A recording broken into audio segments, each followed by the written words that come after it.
Okay, so here's our little clutch we want to make, and it's not going to be as tough as you would think because we're using scuba knit, which is this awesome fabric that you don't really need to hem. It's lovely. It's got a little bit of stretch.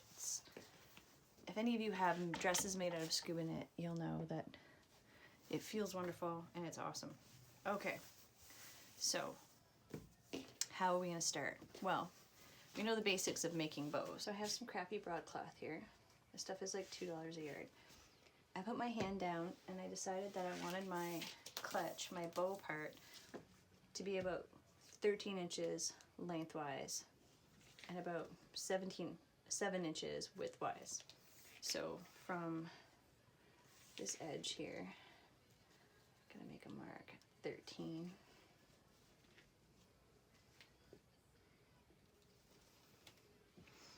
And then I'm going to draw a straight line on this side because this is not cut straight.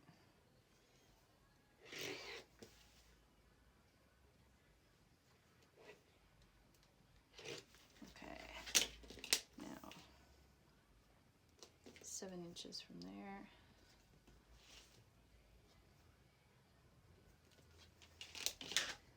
Drop. That still looks way off to me, but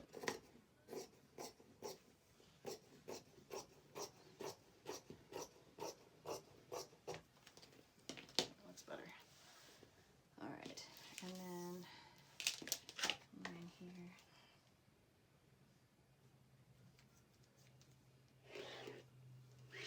So this is going to be the size of our bow. That's a good bow clutch. But we need to double it, which is why I've drawn this line here.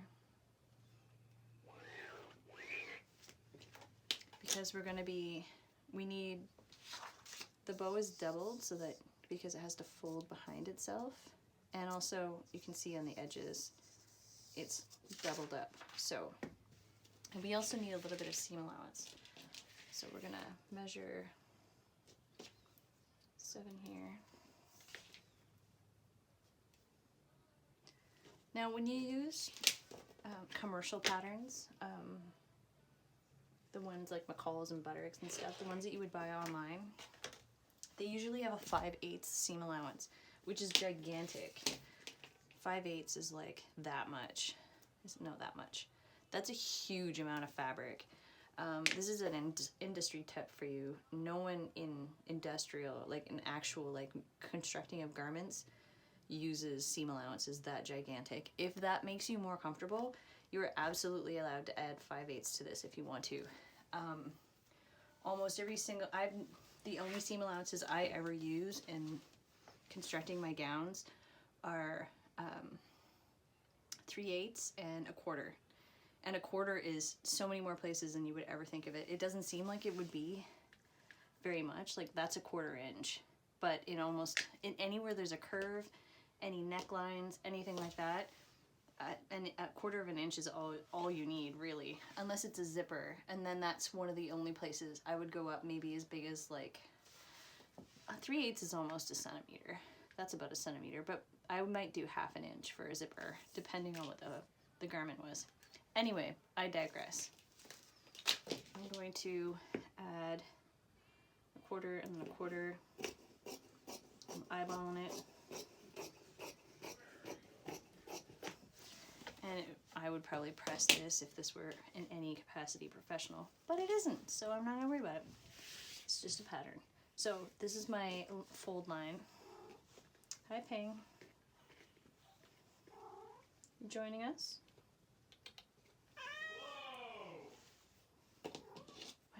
My partner is watching hockey. Our team is not doing very well, which is not surprising. Okay, so this is the pattern for my bow. Now I need to do the pattern for the bag part underneath of it. Now I don't know what theirs looks like. I'm guessing based on what I think and what makes sense to my brain. So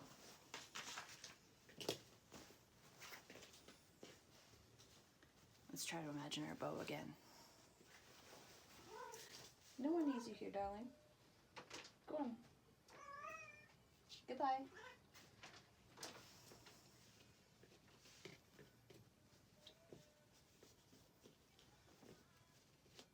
Okay, so this is going to be our bow here. And based on what it looks like she has going on here, it tapers in and wraps around. And I'm going to assume there's some kind of closure in here, like a zip. So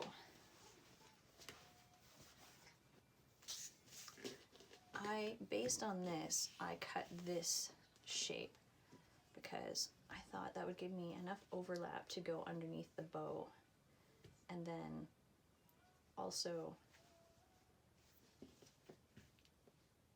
yeah, enough overlap to go underneath the bow. But I feel like this is really wide, so I'm going to narrow this down a little bit. We still want seam allowance, but definitely don't want it wider than the bow itself. Yeah, that's way too much.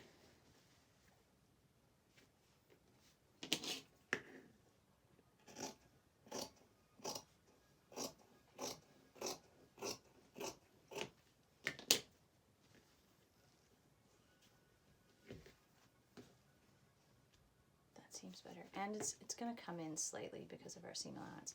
Now this line down the middle was so that I could cut this symmetrically, and this is my zipper is not going to be that wide. My zipper is probably going to come in here. So this is going to be the bag part of our clutch. I'm going to cut this because this is where our zip is going to go.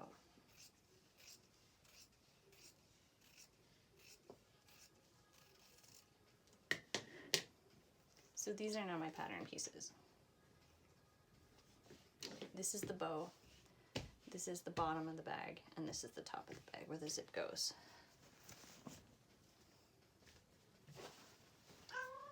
Meow meow.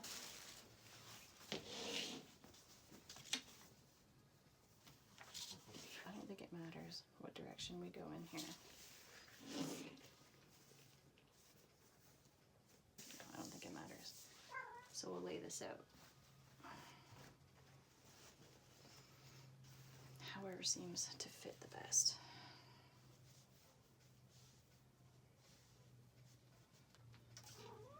Meow meow. Ping, where's my chalk? I have gummy candy in here that I really want to eat, but then like you'd hear me chewing gummy candy and that would be exceptionally uncool. So I'm not gonna do it. This is not straight. Let's see this side here. Okay, I might just measure this. Okay, so our pattern piece here, it's 14 3/4. So I'm actually just gonna mark 14 3/4 on here because I feel like it looks straighter.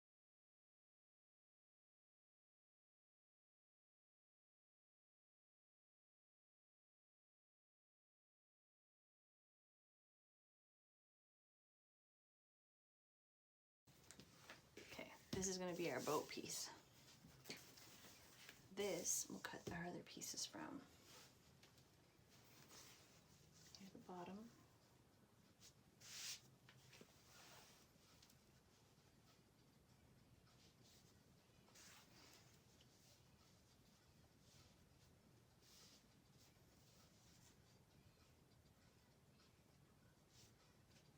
I'm going to try to put these as close together because I do need a little bit of seam allowance in the middle there for our zip. And I can post this pattern as a download so that you guys don't actually have to draft it. You can just cut out based on the work I've already done. But let's see how this turns out first. And I can promise you the reason that this is fun and quick and dirty is that it's nothing like how I construct wedding gowns. And then the middle of our bow, like the middle of the ribbon part, can just come out of this piece. I did a remarkable job at guessing how much fabric I would need for this. Doesn't usually work out quite that perfectly. Now I'm going to put hashes here.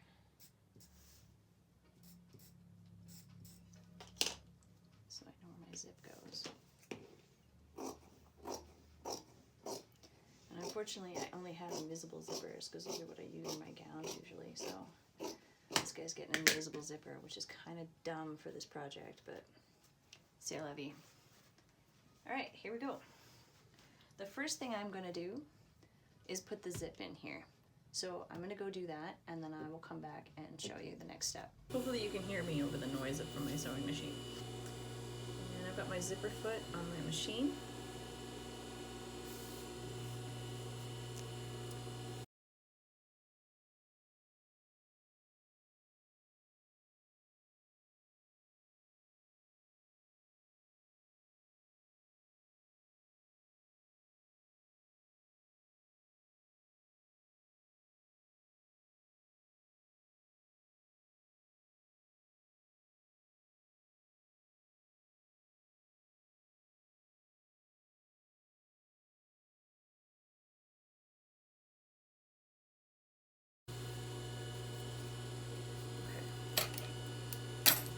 So now you can see we have a functioning zipper for our purse.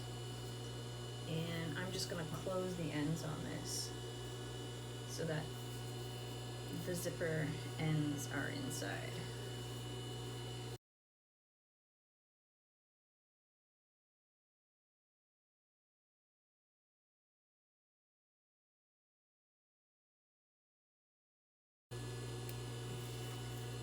So that when I open this up, yay, we have the opening to a bag.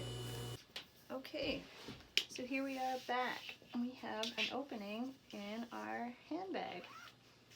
And I just did like a quick light press. I'd be very, very, very careful if you choose to press your scuba knit because the foam in there could melt really, really easily. So start on a really, really low temp and just slowly work your way up.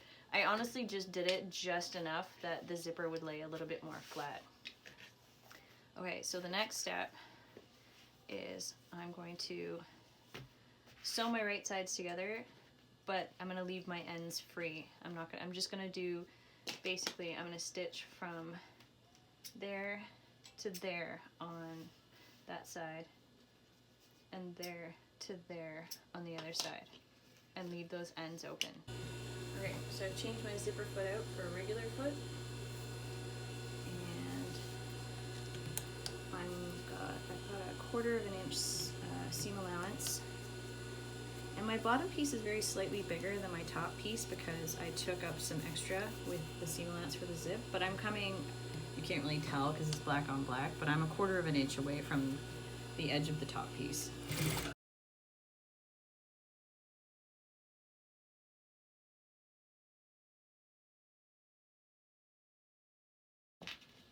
Okay, here we are back again, and I should have opened my zipper before I did this because now it's stuck closed from the other side.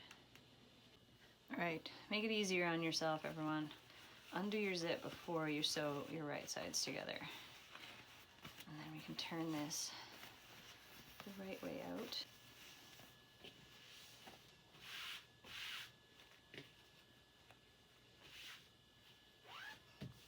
Next bit, bow. What I'm going to do with this bow is I'm going to fold it in half and then stitch all along this edge. Okay, so I've sewn my long sleeve here and I'm going to turn it inside out.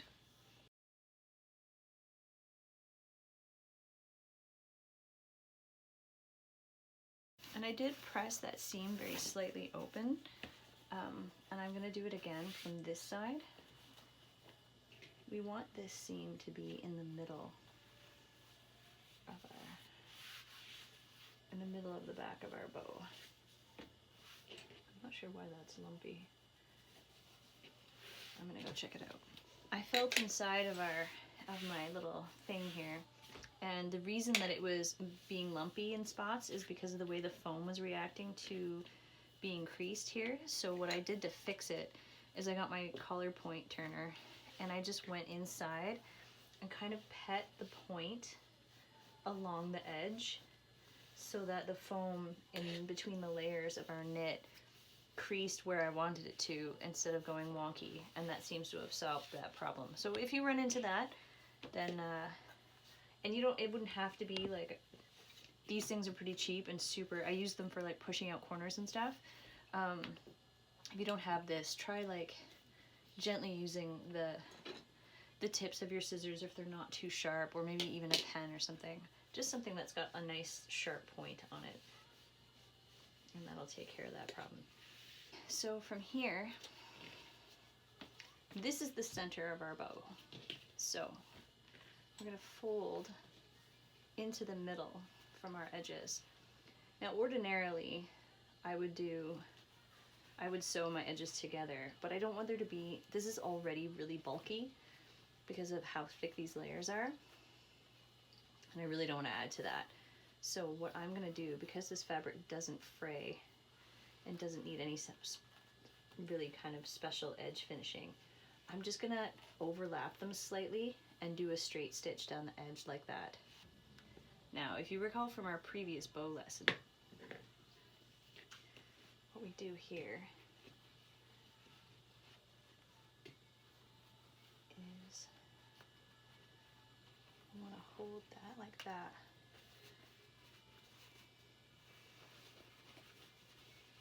I'll sort that out later, but for now, we're going to have to stitch our bow into a bow shape. And you'll want a needle with some heft to it, because this is going to be tricky to get through all those layers.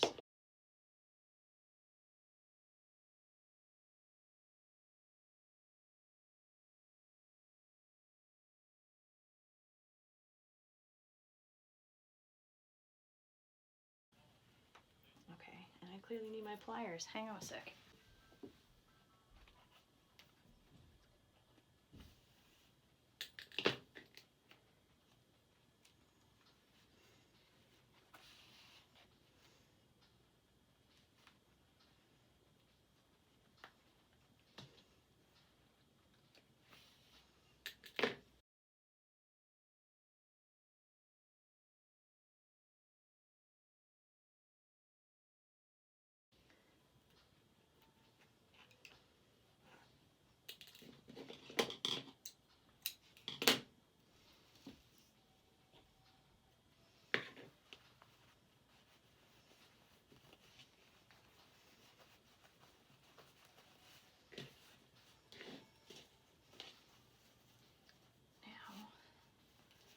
I'm gonna stitch this just quickly the same way I did that. Okay, I'm back, and this is my little handbag. I can open it up and put stuff in there, which I'm pretty pleased with. And so we're going to attach this now, and then this is going to be my awesome bow clutch.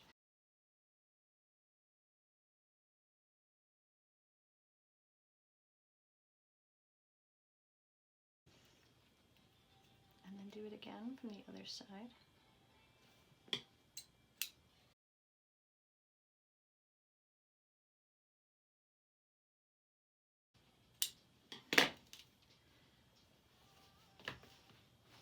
We're almost there. Let me go back to our piece that we had left. And how wide do I want my, that looks good.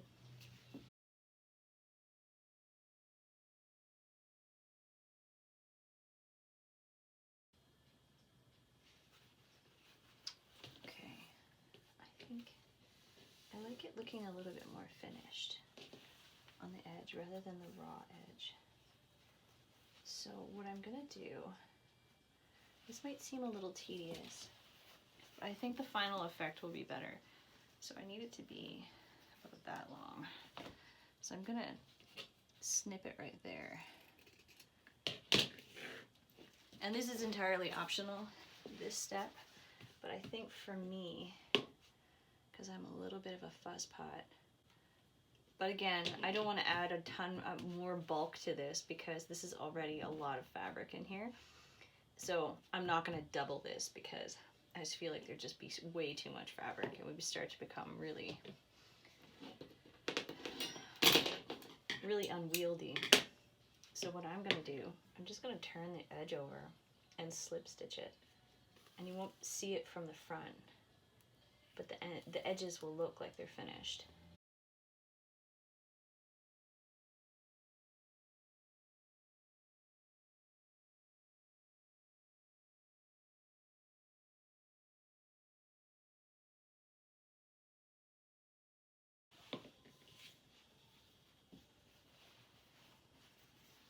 So this inside finishing isn't going to be like super professional, but I'm pretty sure we were making these for ourselves anyway, and we were not going for super professional.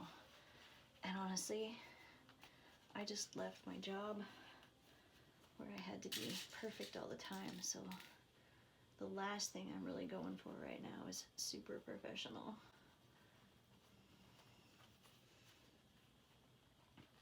How do I want this to be? Maybe overlapped? Yeah, that might be the best idea. Okay, so, sorry. If you can't tell, I'm making this up as I go along. What we're gonna do to finish this, and this is our last step, after this we have our awesome bag. I'm going to, and this might be slightly awkward, but I'm going to stitch one side of it by hand here, and then wrap the rest of this pretty snugly around to the other side and stitch it on the other side as well. So I'm gonna make sure that when the overlap is there, it doesn't show on either side. All right, perfect.